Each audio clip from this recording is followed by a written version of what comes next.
Une trentaine de tonnes de marchandises constituées de sacs de riz et d'huile végétale à bord d'une pirogue sur le lac Kivu viennent d'être saisies ce samedi 16 mai 2020 par les services spécialisés.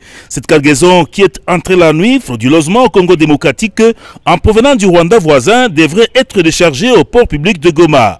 Aussitôt informé, le gouverneur du Nord Kivu s'en vante à guerre contre les coulades de recettes et fraudes douanières en province du Nord Kivu. Il a instruit rapidement le service de la Direction générale de recettes du Nord Kivu et celui de la DGDA a procédé à l'arrestation de cette marchandise. Les propriétaires sont aux arrêts également. Maître Astro Mouindo Magali est directeur de l'inspection, législation, études et contentieux à la DGRNK. Ici, il explique. Très tôt ce matin, que nous avons reçu des informations en rapport avec la contrebande douanière, faisant état de pirogues qui proviendraient de la République voisine du Rwanda, avec des marchandises ou des produits alimentaires, et qui étaient en train d'être déchargées au niveau du port public de Goma.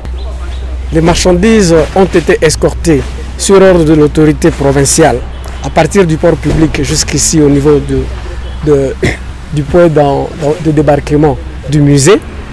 Et effectivement, lorsqu'on a déballé les marchandises, on a constaté une bonne quantité du riz, mais aussi des bidons de huiles alimentaires.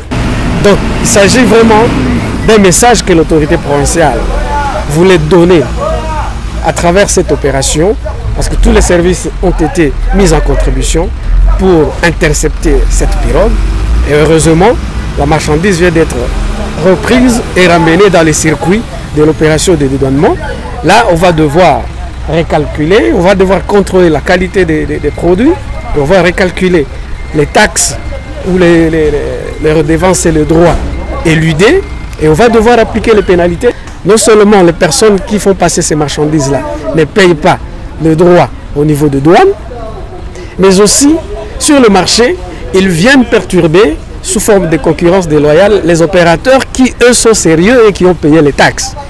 Parce que lorsqu'ils viennent sans payer les taxes, ils viennent mettre le prix en concurrence, ce qui ne permet pas aux importateurs qui ont payé les taxes de se retrouver dans le calcul de rentabilité. Cette marchandise frauduleuse a été acheminée dans les entrepôts de la DGDA pour les procédures douanières. Les pénalités ne manqueront pas sans doute. Et nous laissons modèle aux autres contribuables qui veulent échapper à la loi fiscale au Nord Kivu.